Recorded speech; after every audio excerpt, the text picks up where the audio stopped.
Welcome to Brandstorm, the podcast that talks to the people behind America's brands. I'm Dan Trzynski, president of Platypus Advertising and Design. And I'm Nancy Christopher, PR director at Platypus. Our guest today is an accomplished pianist, singer, lyricist, and composer. He's also made a career out of creating award-winning jingles. Step up to quality furniture. Step up to Colder. Stein, Gardens and Gifts. 'Cause everybody needs a little sunshine. David Hobbs Honda, put me in a Honda. Put me in a Honda. 7 Mile Fair, 7 Mile Fair, where weekends mean bargains. 7 Mile Fair. Let's welcome Terry Sweet. It's great to have you with us, Terry. Well, thank you very much. So when did you realize you had a knack for writing jingles? Well, as a teenager, I played in rock bands. I wrote a lot of songs. We did a lot of original material, most of which I wrote. And, of course, I thought we were going to be the next Beatles. And, And you weren't? Turned out we weren't.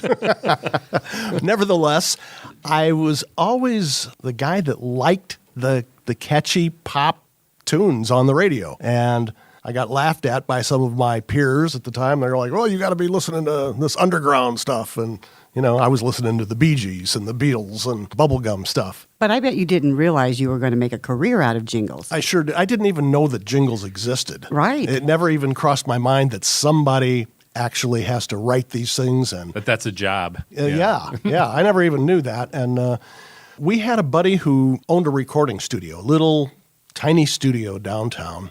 We used to go there and hang out a little bit. And that was really my first even view of a recording studio. And I was pretty impressed. Pretty jazzed by that. Eventually, I got some work there as a piano player.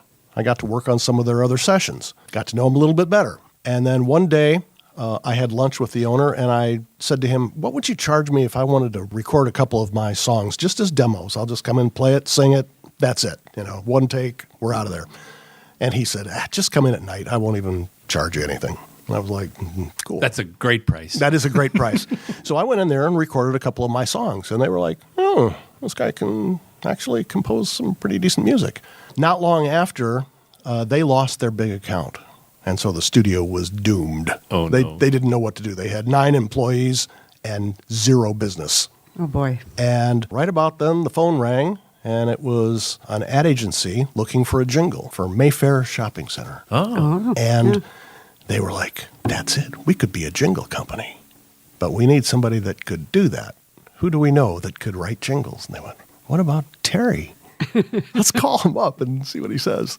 And they called me up and they said, can you write jingles? And I said, hell yes. Absolutely. And they said, well, here's the deal. We know that you like being here. You like the studio and all that. So we'll make you a proposition. You write a jingle for Mayfair and play it for us. We want to make sure what you're doing is okay. But then you record a demo of it here, just something rough, a piano voice demo. And then you put on a business suit. You take it out and present it to the agency. So you get this thing sold. Did you own a suit? I did own a Okay, suit. good. Wasn't Dad's in the closet? No, but I'm sure I'd be embarrassed in it today. In fact, I'm sure it wouldn't fit today.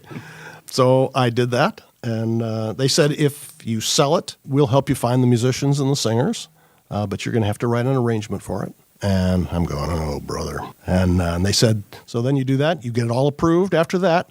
Then you get us paid. If you do that, you'll have a full-time job here. Wow. And you will be a jingle writer. And the rest is history, right? And I did it. Okay, so we played a few of your jingles at the top. Colders, David Hobbs Honda, and Steins. Stein Gardens Yeah. Gifts. Those are obviously some that people recognize. What are some of the other jingles we might recognize as well? Well, I think people around the country would recognize 2 Scoops of Raisins Yeah, for Kellogg's. Raisin Band. Oh, Yeah. yes. You know, I'm not the only one that's ever done those, but Right. But I had my run at those. I also did some of the You're in Good Hands with Allstate. Awesome. Oh, And I've done a number of things for John Deere. Like them or hate them, jingles, they've been around forever. And you can just, Good Hands at Allstate and Fly the Friendly Skies of United.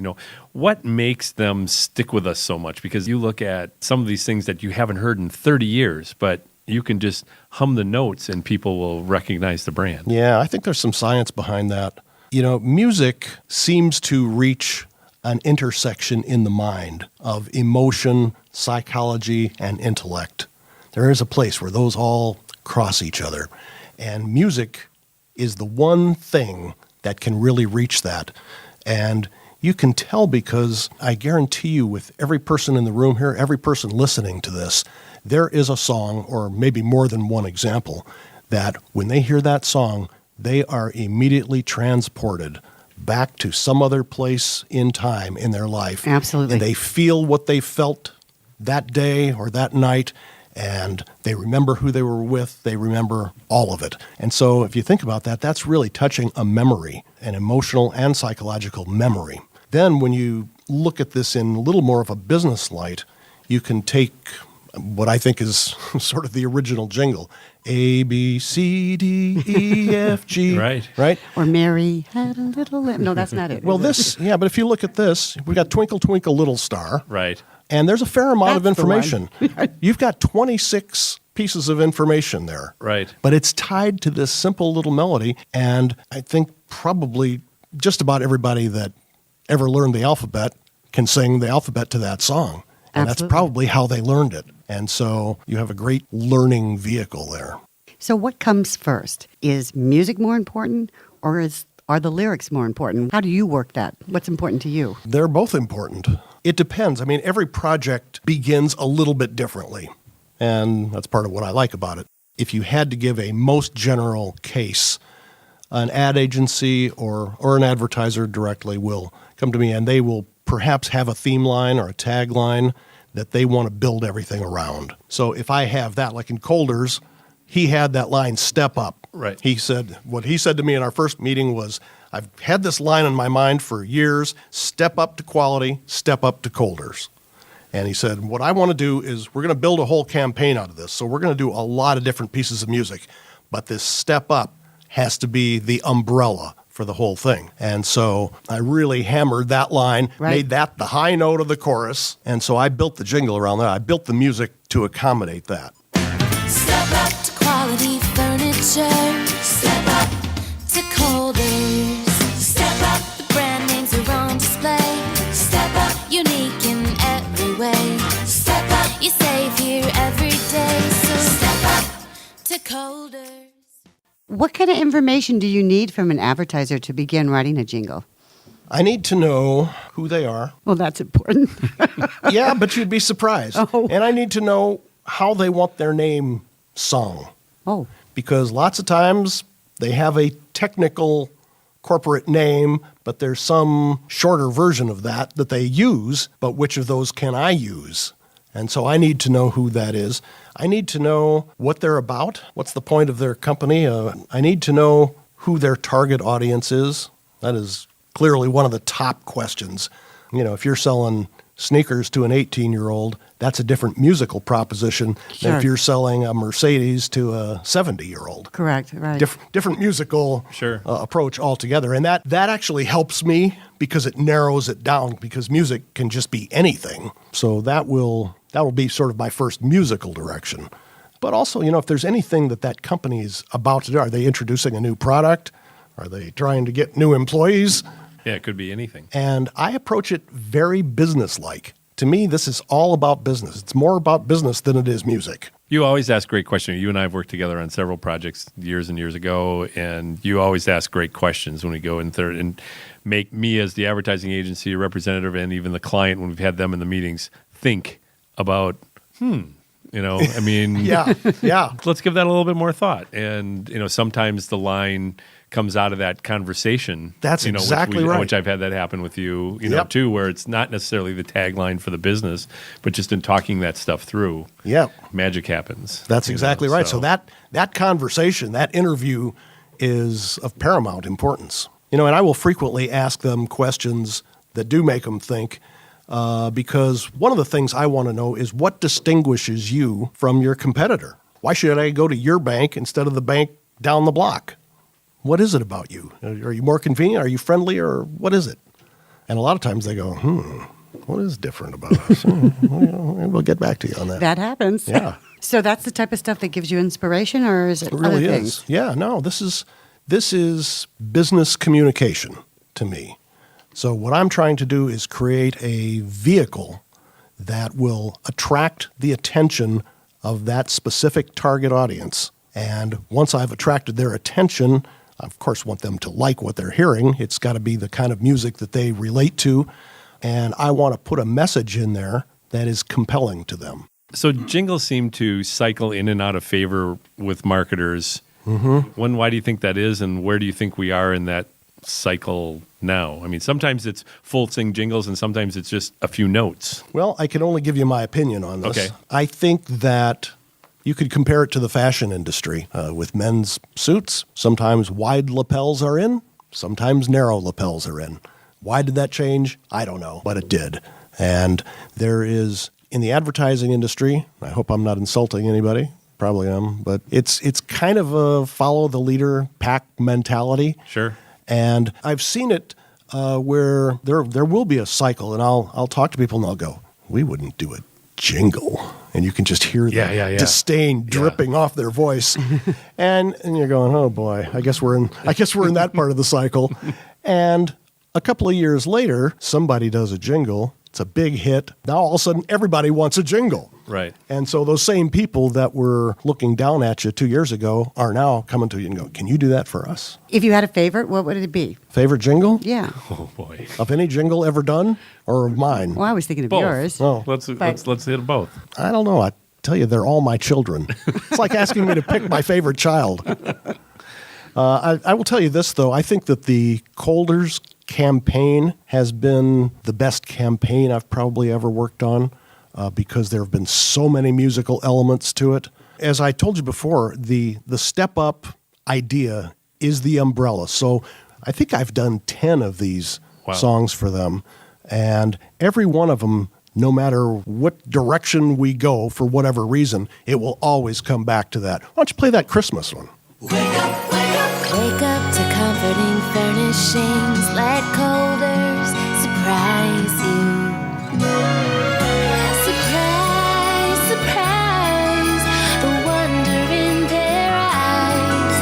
The magic, the comfort of Colders. Okay, well, we said wake up in that case. Yeah. but- Instead of step up, but it feels like it reminds you of the other one. But not just that. I think you captured the magic of Christmas and the kids waking up. to the surprise, yeah. And the magic, the sparkle in their eyes. And Yeah. it gives me chills. You've tuned into exactly what I was trying to do. Yeah, that worked really well. One of the things that we talk about a lot is people will remember how you made them feel. Sure. More than what you said to them. I think that's true in any communication between humans. Sure. How did this experience make me feel? That's what I'll remember. And so if I play this magic of Christmas and it makes you feel like what you just described, now if you associate that with Colders, that feeling, now we've got a winner. Winner. Yeah. Exactly. Yeah. Let's try that patriotic one. That's probably totally different. Step up to comfort this holiday. Celebrate at Colders. So then there's the 4th of July That's sale exactly event. And Yep, there they are can so pick many up. patriotic holidays. Sure. Memorial Day sale. Yeah, Labor Day sale. Yeah. Sure. Veterans Day. Yeah, exactly. So we did one just to cover all of those holidays. President's Day is big in the furniture industry. Yeah, it is. Exactly, right. Well, as long as we're playing jingles, let's try something different than Colders and tell us a story about that. How about Five Corners? Corner amazing. 5 corners. 5 corners. You can corner amazing sages. You can corner amazing people. Corner amazing. 5 corners. Well, this is one of those things where it was done for an ad agency, and he called me up. Now, I had seen Five Corners TV spots. Right. I think he just has a TV station. Now, all of a sudden, he was going to have an ad agency working with him. But anyway, so the ad agency guy called me up, and he said, have you ever heard of this place called Five Corners? And I went, amazing. Yeah, right. Because that's what That that was their guy line always was. says. Right. He just Right. constantly says, it's amazing. And so I said that to him. And, you talk about these interactions and how that magic comes. So he thought, boy, if Terry said that right back to me, we've got to. Something's there, We've right. got to work on that. And so he came back to me then with the line of corner amazing, being Sure. 5 corners, Sure. saying as a call to action. Corner amazing. And so that then became the theme line for me to work with. And then, of course, I went corner amazing savings, corner amazing service, corner this, corner that. The musical style I went with was very much a John Mellencamp kind of sound. We recorded that in Nashville. You know, I got a guy, it's kind of a gravelly throated singer. And we did that because this is in Cedarburg, Wisconsin. It's a fairly rural setting.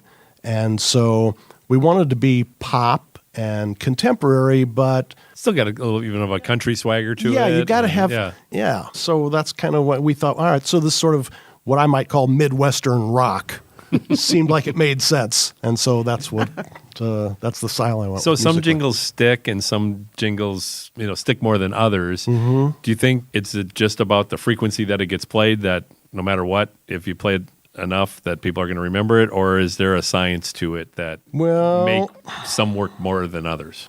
I think there is. I think there's certainly, if you have a clever melody and a clever message and an interesting sound in terms of the music, the singer, and everything else, if you've done a good job with those things, creating them in a clever way, that's going to have a big effect. Will it work faster than with less frequency? Yes. Like that step up thing, that's especially the first one. It just went step up to this, step up to this, step up to this. We just said it over and over in that one jingle. Right.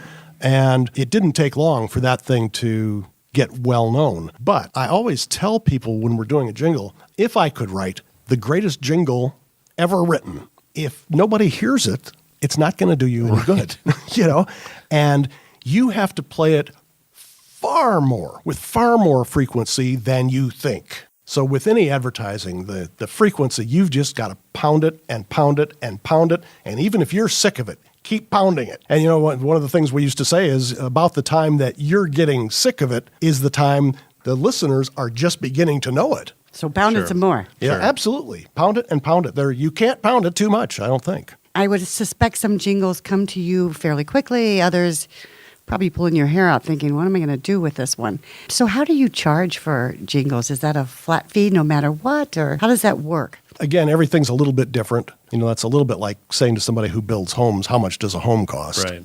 Where are we going to record it? How many singers are there going to be? How many instruments? It's there's a all lot those to things. that. Right. And also, where is it going to air? If you're doing a national spot, that's going to be priced a lot different. Even the singers and musicians are going to charge you far more, and that's going to be kind of a union type situation. Whereas the local stuff is typically kind of a one-shot deal. I charge them for writing it, though. At least a deposit. Sure. At least $500 or $1,000, depending on some variables. If they're not willing to put $500 or $1,000 down, they're not serious. You worked with a full orchestra for Miracle Homes. What was that like? That was awesome. I did about 15 minutes of full orchestra there. Were you nervous in front of all those musicians at one time? I have to admit I was a little bit anxious going into it. I've written for strings and woodwinds and all that stuff, but I don't do nearly as much full orchestra as I would like, and that's really my favorite thing to do, probably. But I had written that whole score. As the moment came for the conductor to give the downbeat, I was kind of going, oh boy, please let this work. And they started playing, and it sounded great, and I was like, okay. How do you find the singers? You have a voice in your head when you produce it, and I know you performed on some of your own. Sure. But going back to their Grand Avenue days, the singer was Dave Beckler, who was the lead singer of That's right. Survivor, Eye of the Tiger. And he'd been kicked out of the band and is, doing a jingle for a shopping mall in Milwaukee, so. And happy to do it. Yeah, and happy to get $1,000 to do that. He's or a nice whatever. guy, actually. Yeah. The community of studio musicians in the United States is not really very large.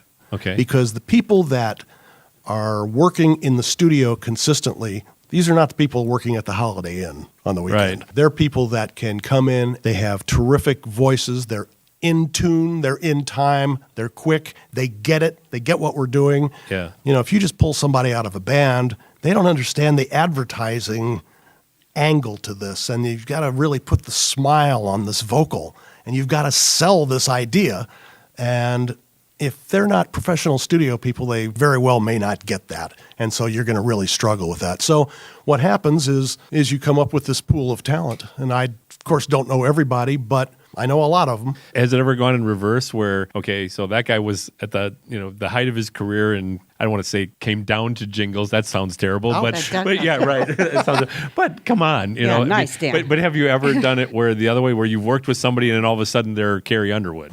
Well, like Garth Brooks. Wow. Oh, wow. Yep. I was doing a spot for John Deere, and I was talking to somebody in Nashville because I knew I was going to record it down there. And I was describing the kind of singer that I wanted, and this guy was a guitar player. And so it was a little bit odd for me to even be discussing it with him, but he said, I was in the studio last week, and I heard a guy down the hall, and I thought he was really good. And I went, well, get me his name. And his name was Garth Brooks. Oh, for heaven's And sake. I called him up, and he sent me a cassette with a bunch of his demos on there. Okay. And all these demos became huge hits. I could probably put this cassette on Right, eBay. right. get a No fortune kidding. If you for it. still have it. I do still have it, but I wouldn't do that. No. So, he came in and knocked it out. It was a piece of cake for him, and it was perfect. We mentioned at the top of the podcast that you are also a pianist and a singer. What do you do, Terry, when you're not creating jingles? Well, I do pay a lot of attention to my piano playing. I play Thursday nights at the Grand Geneva Resort in Lake Geneva, and I play Saturday nights at Lake Lawn Resort in Delavan. So I do those two things. I like to be as eclectic with my piano repertoire as I am with the jingles. So I'm as liable to play Queen as I am Chopin. So what is still on your bucket list? What else would you like to do? Everything. Everything is still on my bucket list. I will never stop doing this. For example, I have 3 projects out in LA right now that may or may not happen.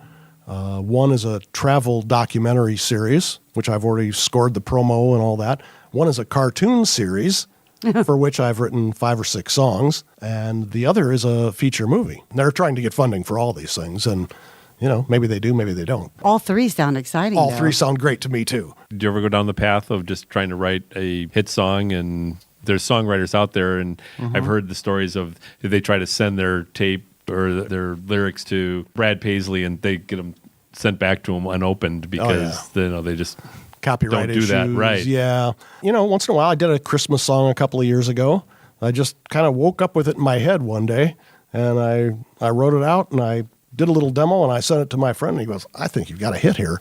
So anyway, I put some money in, went down and recorded it. But, once you do that, you still have a long, long way to go. That's a tough road. And you've passed the age of American Idol. Probably so. Probably passed it a couple of times. Right? But I love that you don't ever have to retire. You can do this as long as you want. That's excellent. As if you enjoy it. I get What a that. way to I get keep you asked up that in the question. morning. Are you gonna retire someday? And I always Never. I go, why would I? Right. When I go into the studio, picture us down in Nashville, and you've got a room full of the most talented musicians. I mean, crazy talent. And they are playing your song that you wrote. You scored the arrangement for it, and they're going to play it however you want it played. But they will add their own stuff if you want. And lots of times I do want. Yeah. Because they've got such great instincts. If somebody has an idea, you'd be a fool to not at least consider it. Here's an example. A couple of years ago, I was doing a session in Chicago, and it happened to be my birthday. We had done the rhythm section. The guys whom I know very well, they had come into the control room, and we were all just chatting. And for some reason, the topic of birthdays came up. And they were kind of, my birthday's in July, and I did this. And so it kind of just goes around the room. And finally, it sort of came around to me. And I thought, this is so odd that this would come on. I said, well, my birthday's today. And they were like, get out of here. Right. And I went, no, it is. My birthday's January 31st. It's today. One of the guys said, well, what are you doing working here on your birthday? And I said, there's no place I'd rather be. Right. If I could Love what choose you do. to give myself a present on my birthday, I would be doing a recording session. Oh, that's great. If someone wanted to get in touch with you, Terry, what's the best way to do that? I think the simplest way to remember how to get to me is just terrysweet.com. Well, I just want to say thanks for coming in. Oh, my pleasure. I always wanted to know how Jingles worked, and I enjoyed listening to how it's all done. Best of luck to you in the future. Thank you. Thanks for having me. Hope you get to do what you love to do till you're 100 years old. Thank you. I hope so too. It's not that far away. Next January 31st. That's right. I'll be 100. It's always good to see you again. We've been working together for a lot of years. So Thank you. It's good to see you can't too. wait till the next time. All right. Thanks, Terry. You bet. Thanks, Nancy. If you like what you've heard today, please don't forget to share, review, and subscribe to Brandstorm. This is Dan Trzynski, along with Nancy Christopher at Platypus Advertising and Design, an awesome company that creates perceptions that influence choice for a variety of regional, national, and even global brands on a daily basis. We hope you'll join us next week for another episode of Brandstorm.